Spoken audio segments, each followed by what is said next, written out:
আমি স্বপ্ন দেখি এমন একটা শহরে যেখানে আমার মেয়ে বা কোনো নারী যেন পাবলিক টয়লেটের ভয় বাসা থেকে বের হতে ভয় না পায় বা তাদের কাজগুলো তাদের স্বপ্নগুলো বাধাগ্রস্ত না হয়।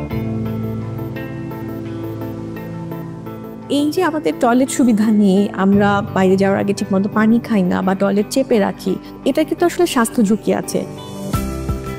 2016 সালে আসলে আমরা ভূমিজ যাত্রা শুরু করি একটা আইডিয়া কম্পিটিশনের মাধ্যমে। তখন আসলে এটা প্রপার বিজনেস মডেল ছিল না, কিভাবে মেনটেন করলে আসলে এটা সাস্টেইনেবল হবে এই ধারণাটাও আমাদের ছিল না।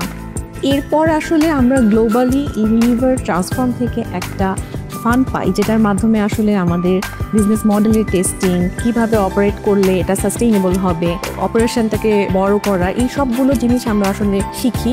এবং ডোমেক্স আমাদেরকে যেটা সাহায্য করে সেটা হচ্ছে রাইট মেসেজিং দিয়ে জনগণের কাছে সেবাটা পৌঁছে দিতে। এর পাশাপাশি আমরা ইউনিলিভারের বিভিন্ন সিনিয়র ম্যানেজারদের কাছ থেকে বিজনেস মেন্টরিং সাপোর্টও পেয়ে যাচ্ছি। আমরা চেষ্টা করছি কিভাবে মানুষের কাছে পাবলিক স্যানিটেশন সেবাটা পৌঁছে দেওয়া যায়।